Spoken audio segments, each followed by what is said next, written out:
తెలంగాణ బొగ్గు బ్లాక్లను ప్రైవేటు సంస్థలకు కేటాయించడం బాధాకరమన్నారు డిప్యూటీ సీఎం బట్టి విక్రమార్క. ప్రధాని మోదీతో కేంద్ర మంత్రి కిషన్ రెడ్డి ప్రత్యేకంగా మాట్లాడి సింగరేణికి న్యాయం చేయాలన్నారు. రాజకీయ ప్రయోజనాలను పక్కన పెట్టి సింగరేణిని కాపాడుకుందామన్నారు బట్టి. మోదీ టైం తీసుకుంటే సీఎం రేవంత్ ఆధ్వర్యంలో అఖిలపక్షాన్ని ఢిల్లీ తీసుకెళ్తామన్నారు.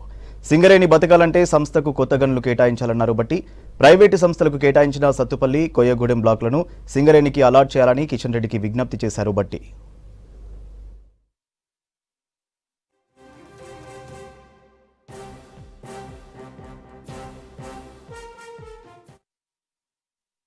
నలభై 42,000 మంది కార్మికులు ఉన్న సింగరేణి మరో 15 ఏళ్లలో 8 గనులు 8,000 మంది కార్మికుల స్థాయికి పడిపోయే సింగరేణి మూతపడే ప్రమాదం ఉంది.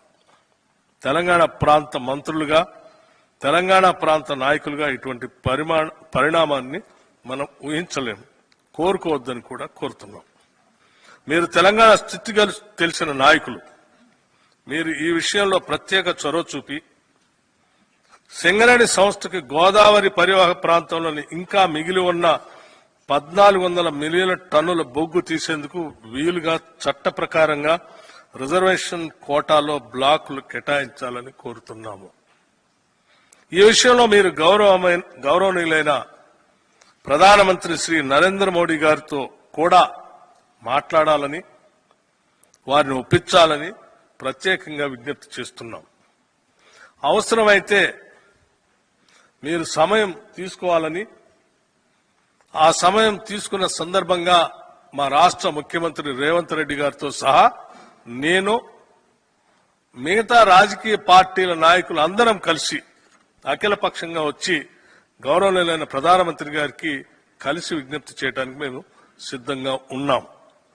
ఈ విషయంలో మీరు ప్రత్యేక చొరవ చూపాలని, ఈ ప్రాంత బిడ్డగా మీరు తెలంగాణకి, సింగరేణికి న్యాయం చేయాలని, చేస్తారని ఆశిస్తున్నాను. కిషన్ రెడ్డి గారిని కోరుతుంది ఏంటంటే, సింగరేణి సంస్థ బ్రతకాలన్నా దానిలో పనిచేస్తున్న వేలాది మంది కార్మికులు, పరోక్షంగా ఆధారపడి జీవిస్తున్న లక్షలాది మంది తెలంగాణ ప్రజల భవిష్యత్తు దృష్ట్యా సింగరేణి సంస్థకు కొత్తగా గనులు కేటాయించడం ఎంతో అవసరమని కోరుతున్నాను. సింగరేణి పూర్వ వైభవం కోసం మీ వంతుగా బొగ్గు బ్లాకులు దక్కేలా చూడాలని, అవసరమైతే మైనింగ్ లో సుదీర్ఘ అనుభవం ఉన్న సింగరేణిని కాపాడేందుకు చట్టంలో సవరణలు చేపట్టాలని, ఈ ప్రాంత ప్రజలు, కార్మికుల జీవితాల్లో కొత్త ఉషోదయం నింపుతారని ఆకాంక్షిస్తూ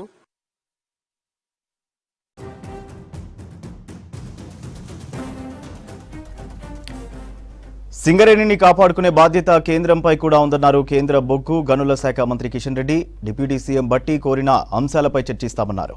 ఒడిశాలోని 9A కోల్ బ్లాక్ లో సింగరేణికి లాభం జరిగేలా ప్రొడక్షన్ స్టార్ట్ చేస్తామన్నారు. దీనిపై త్వరలోనే ఒడిశా, తెలంగాణ ప్రభుత్వాలతో మాట్లాడతామన్నారు కిషన్ రెడ్డి. సింగరేణి కార్మికులకు కేంద్ర ప్రభుత్వం అన్యాయం చేయలేదన్నారు. గత బీఆర్ఎస్ ప్రభుత్వం నిర్ణయాలతో సింగరేణికి ఇబ్బందులు వచ్చాయన్నారు కిషన్ రెడ్డి.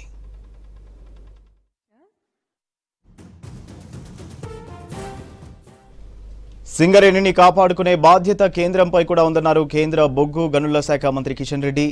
డిప్యూటీ సీఎం బట్టి కోరిన అంశాలపై చర్చిస్తామన్నారు.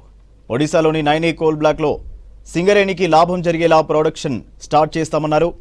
దీనిపై త్వరలోనే ఒడిశా, తెలంగాణ ప్రభుత్వాలతో మాట్లాడుతామన్నారు కిషన్ రెడ్డి. సింగరేణి కార్మికులకు కేంద్ర ప్రభుత్వం అన్యాయం చేయలేదన్నారు. గత బీఆర్ఎస్ ప్రభుత్వం నిర్ణయాలతో సింగరేణికి ఇబ్బందులు వచ్చాయన్నారు కిషన్ రెడ్డి.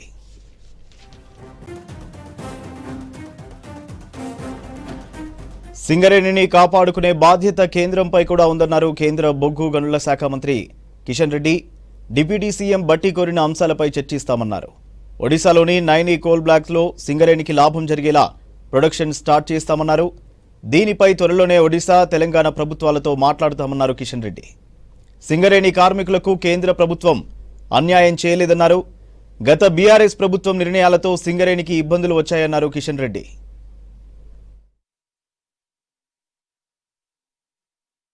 ఏవైతే డిప్యూటీ చీఫ్ మినిస్టర్ గారు అంశాలు లేవనెత్తారో దానిపైన తప్పకుండా నేను ఒక కేంద్ర మంత్రిగా, తెలంగాణ బిడ్డగా తప్పకుండా నేను ఆ విషయాలు చూస్తాను.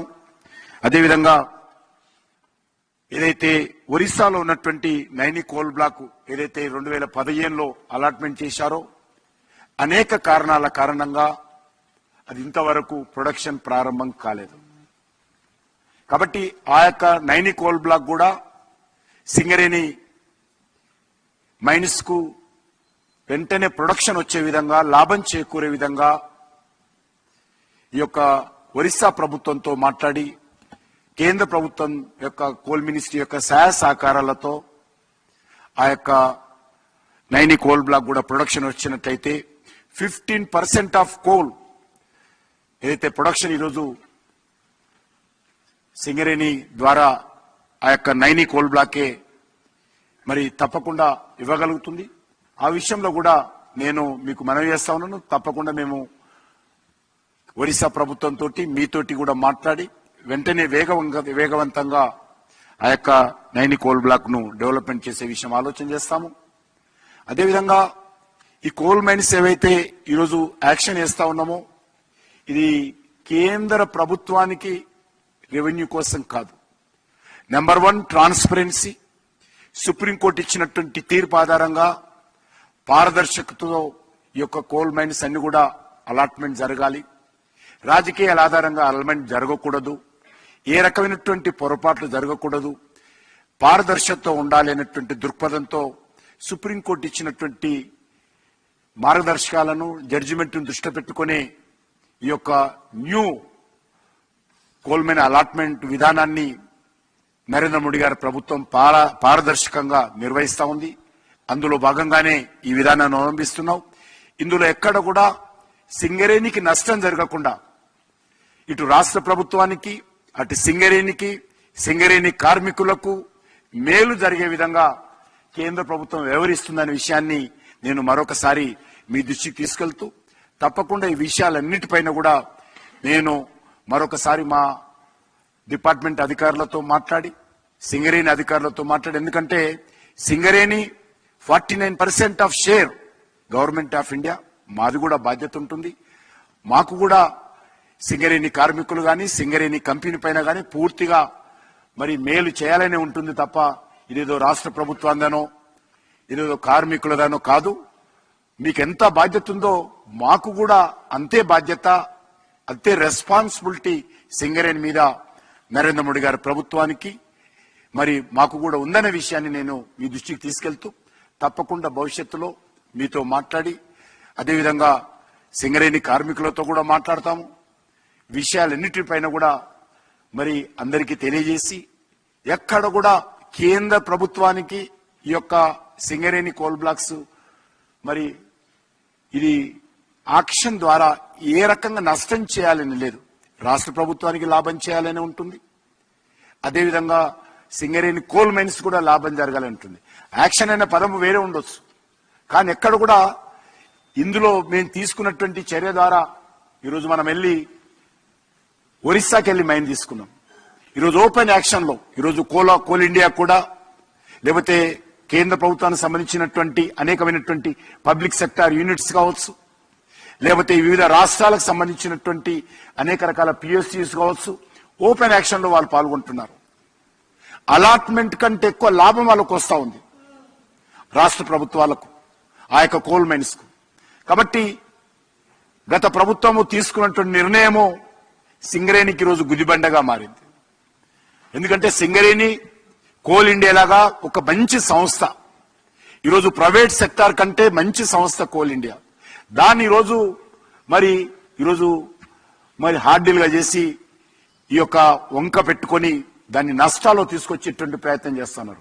ఈరోజు ప్రొడక్షన్ చూసినట్లయితే డిప్యూటీ చీఫ్ మినిస్టర్ గారు వినాలి, ప్రొడక్షన్ చూసినట్లయితే అన్ని పబ్లిక్ సెక్టార్ యూనిట్స్ ఏవైతే గవర్నమెంట్ ఆఫ్ ఇండియాలో ఉన్నాయో వాటికంటే సింగరేణి తీసుకున్నటువంటి రాష్ట్ర ప్రభుత్వం ఆ రోజు ప్రభుత్వం తీసుకొని సింగరేణిని అజమాయి చేసి అనేక రకాలుగా నష్టం కలిగించేటువంటి చర్యల్లో ప్రొడక్షన్ కూడా తగ్గింది compare to other public sector units. కాబట్టి రానున్న రోజుల్లో సింగరేణి మరింత పటిష్టంగా చేయాలి. తప్పకుండా నేను ఈరోజు తెలంగాణ బిడ్డగా ఈరోజు సింగరేణిని పటిష్టం చేస్తాము, కార్మికులకు న్యాయం చేస్తామనే విషయాన్ని నేను ఈ సందర్భంగా మనవి చేస్తూ ఇది ఓపెన్ గా కార్మికులకు కూడా విషయాలు చెప్తాను, మీకు కూడా విషయాలు చెప్తాను. మీరందరూ కలిసి ఏ నిర్ణయం తీసుకున్నా కూడా ఖచ్చితంగా సింగరేణి ఇంట్రెస్ట్ లో పనిచేస్తామనే విషయాన్ని నేను ఈ సందర్భంగా మనవి చేస్తూ